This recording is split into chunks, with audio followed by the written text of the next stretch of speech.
The city of Lund in southern Sweden dates back to medieval times. Over the centuries, it's witnessed plenty of change, but now there's a whole new sort of evolution going on. I'm here to meet some of the thousands of people in the country who are adapting their own bodies, who are inserting microchips under their skin. It means they may never have to carry a house key, train ticket or bank card ever again.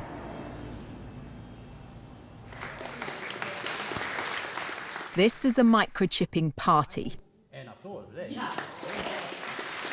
Hannah's getting an electronic chip implanted into her hand.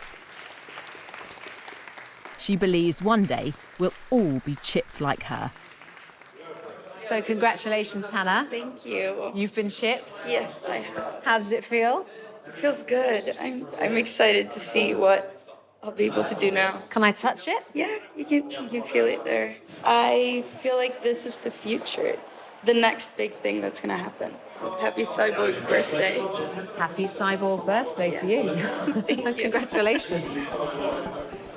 But is this sci-fi fantasy or practicality? I want to know why anyone would want to do this. For this teenager, microchips, it seems, are in her DNA. Felicia is my daughter and I'm the father. So you're a microchipped family?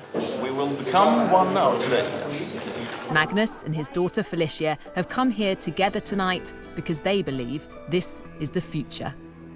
You're going to have an upgraded dad. Yeah. As they say, it was good being a human, but being a cyborg is better. Didn't feel a thing. It's a quick, simple procedure with potentially huge significance. So you're officially part machine. How does it feel? This is awesome. How cool is that? Good job. Do you think in a few years' time, in a decade perhaps, we'll all have things like this? Yes, of course. I really do think.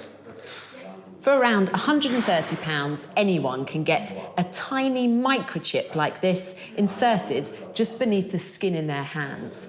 I can't help feeling a bit squeamish about it, but maybe I'm just behind the times.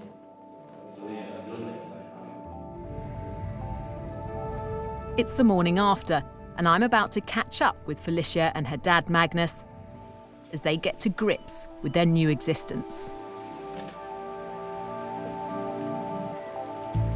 So when you woke up this morning, was it the first thing that came to your mind? How did you feel? I felt a little bit strange because now I'm a cyborg and it feels pretty cool. The chips in their hands use near-field communication, the same technology that allows you to pay with a contactless credit card. They can be read by a device like a smartphone. So here I've stored my business card on my phone with my details, phone number, email address, other stuff, blood group even. So what's the benefit of that? When I get customers or suppliers at work, they ask for my business card and I say, scan me. Aren't there risks involved in that as well? Couldn't somebody pass you by and take all that Scan me. information? Yes, it is in theory possible, but you have to be really, really close. But the main thing I think is that I choose myself what I want to store on this chip. The people I've met so far don't seem to have any concerns about blurring the lines between man and machine. Hannes has made it his mission to convince more of us to get microchipped. He's what's known as a biohacker, someone who wants to improve their body with technology. What's wrong with just having contactless payment cards? We've all got phones. We've all got a set of keys. What's the point? The point is to reduce the hassle of exactly these things. Isn't that just the ultimate laziness? No, it's convenience. And convenience is a pretty powerful force. I mean, in the morning, every morning, when you stand there, going out your front door, you check your purse or your pockets. Okay, do I have my wallet, my charger, my keys, my phone, all my stuff? What if you could reduce that by half? It would declutter your life. Hannes has helped develop several microchips. He wants us all to hack our biology. Microchipping is, he says, just the start. I want us humans to open up and improve our sensory universe, our cognitive functions, and improve all different dimensions of being human. And there is so much we can do. You want to make us bionic? Indeed. I want to merge humans with technology, and I think it will be awesome.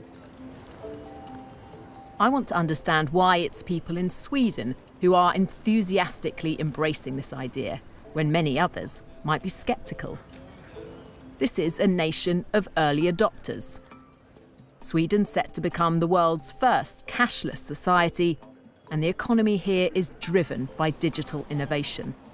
This national rail company has taken microchipping on board, with 2,500 passengers signing up to use their chip instead of a paper ticket.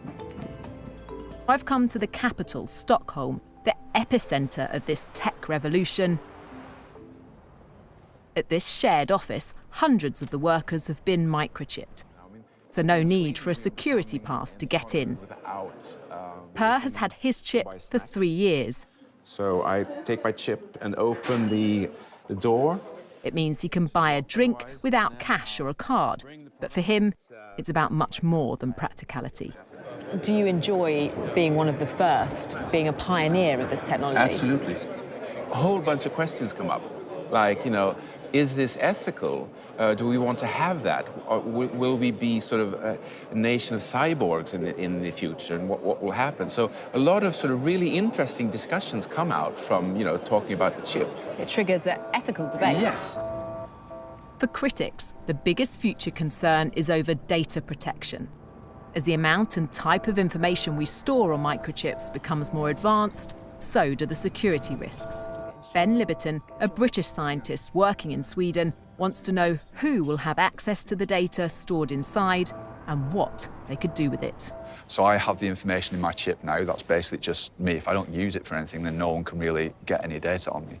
But then if I start to use it at work, then work knows when I've interacted with something at work. If I then go to the canteen people know exactly what I've interacted with there. So the wider spread it becomes and the more that we can interact with different things, then our data is being kind of shared and incorporated in lots of different places. The nightmare situation in that case would then be that someone else has access to my health data, and that one day I get a letter through the door that's like an increase in my health insurance premium before I know that there's any problem with my own health. So I think we have to be cautious now in the very early stages to make sure that we're actually controlling how the information is being shared. For now, it seems to me, what the chips can actually do is fairly limited. But the people I've spoken to are convinced that this technology will, one day, change the way we live. That in the future, we will all be chipped. And they are leading the way.